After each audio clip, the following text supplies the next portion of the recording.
ये वाकई एक गंभीर और जटिल मामला है जिसमें कई सवाल खड़े हो रहे हैं। आपने जो 4 अहम सवाल उठाए हैं वे जांच की दिशा निर्धारित करने के लिए बेहद महत्वपूर्ण हैं। आइए उन पर थोड़ा और विस्तार से चर्चा करते हैं। 1. क्या सोनम ने लालच में की थी शादी?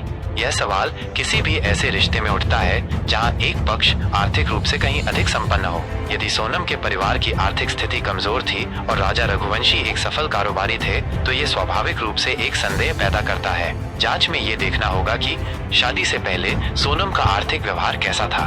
क्या वो अचानक से महंगे शौक या दिखावा करने लगी थी? सोनम और राजा के बीच क्या आर्थिक समझौतों पर बात हुई थी? क्या शादी के बाद सोनम ने किसी संपत्ति या धन पर अपना अधिकार जताना शुरू कर दिया था? उनके बीच क्या कोई ऐसे संदेश या बातचीत हुई थी जिससे लालच का संकेत मिलता हो? 2. क्या सोनम पहले से साजिश में शामिल थी? यह सबसे महत्वपूर्ण सवालों में से एक है। हत्या का पूर्व नियोजित होना या तात्कालिक विवाद में होना कानूनी परिणाम और धाराओं को बहुत प्रभावित करता है। इसके लिए पुलिस को इन बिंदुओं पर ध्यान देना होगा।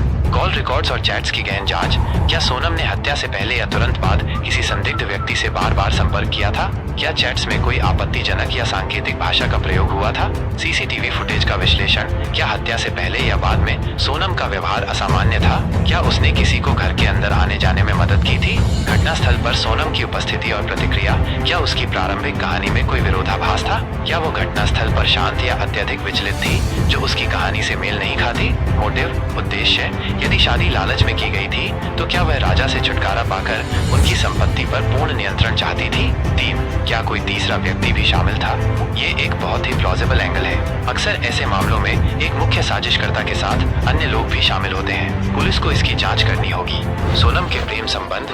क्या उसका किसी और व्यक्ति से संबंध था जिसके साथ मिलकर उसने राजा को रास्ते से हटाने की योजना बनाई? किसी बाहरी व्यक्ति की संलिप्तता। क्या सोनम ने किसी को राजा की हत्या के लिए उकसाया या सुपारी दी? संदिग्ध व्यक्तियों से पूछताछ। राजा के व्यवसायिक प्रतिद्वंद्वी, असंतुष्ट कर्मचारी या सोनम के अन्य परिचितों से भी पूछताछ की जानी चाहिए। घटना स्थल पर साक्ष्य। क्या घटना स्थल पर किसी तीसरे व्यक्ति के फिंगरप्रिंट, डीएनए या अन्य कोई निशान मिले हैं? 4. गहने और संपत्ति कहाँ गई? यह लूट और हत्या के बीच के संबंध को स्पष्ट करने के लिए महत्वपूर्ण है। गायब हुई वस्तुओं की सूची। राजा के परिवार को सटीक रूप से ये बताना होगा कि क्या क्या गायब हुआ है। सोनम या उसके करीबियों से बरामद की। यदि सोनम या उसके किसी रिश्तेदार के पास से गायब हुए गहने या नकदी बरामद होती है तो ये उसके अपराध में संलिप्तता का एक बड़ा सबूत होगा। चोरी का दिखावा। यदि गहनों और नकदी की मात्रा कम है और हत्या का मुख्य उद्देश्य कुछ और था तो ये लूट का दिखावा करने की कोशिश हो सकती है ताकि जांच की दिशा भटकाई जा सके। बैंक खातों और लॉकर की जांच। राजा और सोनम दोनों के बैंक खातों और लॉकर की जांच से भी महत्वपूर्ण सुराग मिल सकते हैं। निष्कर्ष पर आपका दृष्टिकोण बिल्कुल सही है।